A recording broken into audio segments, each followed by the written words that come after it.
Good morning, children. Today I am taking poem from your book. The poem name is Save Forest. Save माने बचाना, forest means jungle.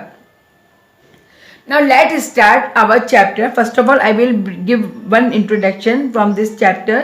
इस chapter में जो पेड़ों को हम काटते हैं उनको क्या करते हैं, उनको जंगलों से अलग कर रहे हैं, जंगल हम कम करते जा रहे हैं और पेड़ों को काट करके उनकी फर्नीचर या कोई भी ब्यूटीफुल चीज़ें बना रहे हैं। उससे क्या हो रहा है, वो चीज़ें तो बन रही हैं लेकिन वो एक तरीके से सारी चीज़ें क्या हैं, वो आर्टिफिशियल है, वहाँ नेचुरल कुछ भी नहीं है अगर देखा जाए तो। लेकिन क्या है कि जो हमारे बिल्डर्स हैं और जो बनाने वाले हैं उनको क्या है, जब ये बिल्डिंग्स के कॉन्टैक्ट मिलते हैं या फर्नीचर के कॉन्टैक्ट मिलते हैं तो ये क्या करते हैं, आजकल आपने देखा होगा बड़े बड़े रेस्टोरेंट रिसोर्ट वगैरह बन रहे हैं, ये कर रहे हैं, तो क्या है ये सारा प्लेस क्या होता है, फॉरेस्ट का होता है, जिसको ये क्या कर रहे हैं, फॉरेस्ट के प्लेस पे रिप्लेस करके वहाँ रिसोर्ट वगैरह बनाते जा रहे हैं और वहाँ आर्टिफिशियल चीज़ें जो हैं देते जा रहे हैं, जिससे क्या हो रहा है, जो नेचुरल चीज़ें हैं वो तो पूरी कंप्लीट रूप से खत्म होती जा रही हैं और आर्टिफिशियल चीज़ों का प्रचलन बढ़ता जा रहा है। Now let start our chapter.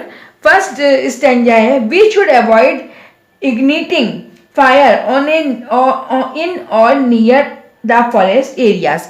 मतलब हम वन क्षेत्रों में या उसके आसपास आग जलाने से बचना चाहिए।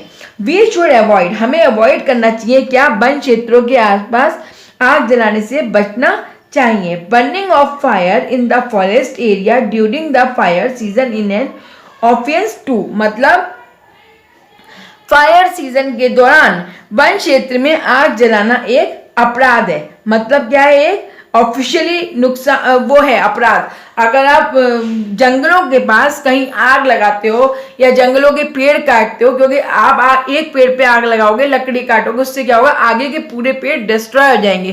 तो ये क्या है, एक सामाजिक अपराध है, आप ऐसा नहीं कर सकते हो।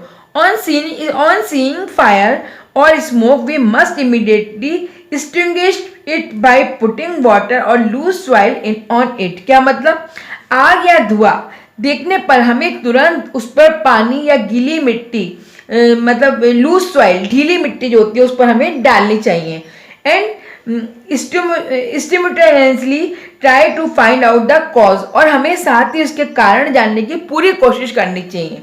मतलब अगर हम आग या धुआं हम कहीं देखते हैं किसी के पास उठ रहा है तो हमें क्या करना चाहिए, उस पर जस्ट फौरन फटाफट क्या डालना चाहिए, पानी डालना चाहिए ताकि वो आग बुझ जाए। या तो हम उसमें पानी डालेंगे या हम उस पर क्या करते हैं, गीली या ढीली कोई सॉइल होती है उस पर डाल देते हैं, जिससे कि वो आग बढ़ती नहीं है और जंगल के और पेड़ों को नुकसान नहीं होता है। Third paragraph, we should not throw a burning cigarette butt on a road side और in the forest, this can lead to a massive forest fire.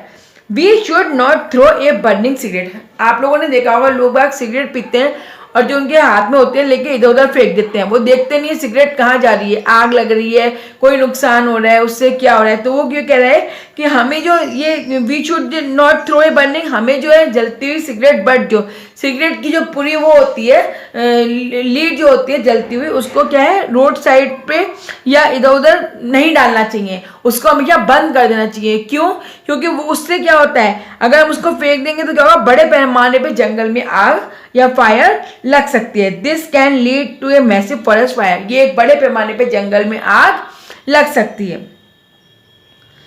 Burning of wheat straw by farmers, burning of wheat straw by farmers owing land adjoining forest cause much damage to forest plantation. Burning of wheat and paddy straw is an offense too। मतलब जंगल के से सटे भूमि के जो मालिक किसानों द्वारा गेहूं और भूसे के जलाने से वन रोपण में बहुत नुकसान होता है। क्या है, जो नियरेस्ट है उनके, है ना, जंगल के जो पास सटे हुए भूमि के जो मालिक किसानों के जो क्या है गेहूं के भूसे रखे रहते हैं, उनका सामान रखा रहता है, उससे क्या होता है जब आग लगती है तो वहाँ पे क्या होता है, बहुत नुकसान होता है। Burning of wheat and paddy straw is an offence too. मतलब गेहूं और धान के जो पुआल को जलाना भी एक अपराध है। पुआल मतलब कहना चाहिए जहाँ पे ये लोग बना बना के, अपने गांव वाले जो अपने पुआल मतलब हर चीज को काट काट के ढेर बना के रखते हैं, वो भी जलाना एक अपराध है। Under section 79 of the Indian forest act, जो 1927 का जो एक्ट है 79 ऑफ इंडियन फॉरेस्ट का अंडर सेक्शन के अंदर, every person who exercise any right person permitted to take forest produce his employees और every person from the contiguous village who receive emoluments from government is proud to uniform police forest officers about the forest fire and assist in extinguishing it.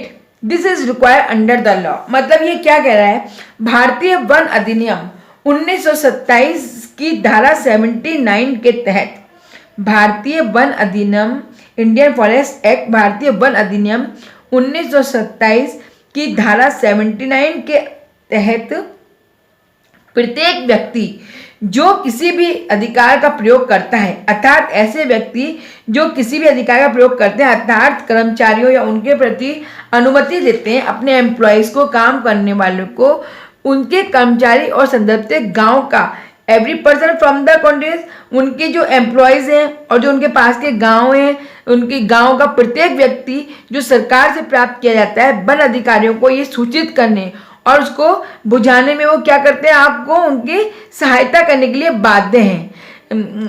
This is required under the law. ये क्या है, कानून के तहत ये आवश्यक है. Required मतलब इसकी जरूरत है, कानून के तहत इसको माना जाता है. In case of any forest fire, kindly immediately inform the nearest forest officer, police officer, fire brigade और district administrator. मतलब ये कह रहा है in case अगर कहीं आग लग जाती है, in case of any forest fire, अगर कहीं आग लग जाती है, काइंडली इमीडिएट कृपया तुरंत inform the nearest forest officer, अपने पास के कोई भी फॉरेस्ट ऑफिसर को जल्दी से जल्दी सूचना दीजिए, चाहे पुलिस ऑफिस को दीजिए, फायर ब्रिगेड को दीजिए और डिस्ट्रिक्ट एडमिनिस्ट्रेशन को दीजिए. इन सबको अगर आपको लग रहा है कहीं से धुआं आ रहा है, कहीं से स्मेल आ रही है, आपको लग रहा है आपके आसपास कहीं आग लग गई है, तो जल्दी से जल्दी इन लोगों को क्या करिए, इसकी सूचना दीजिए. The Punjab Forest Department will be highly grateful for your kind cooperation in the noble cause. जो पंजाब वन विभाग है वो आपके सहयोग का बहुत ही आभारी होगा इस नेक काम के लिए. जो आपने ये नेक काम किया है, जो आग को बचाना है, जंगल से ये काम करना है, उसके लिए पंजाब जो है आपका बहुत आभारी रहेगा. So students, I had completed this chapter, this poem. On Monday, I will take question answer. Thank you. Have a nice day.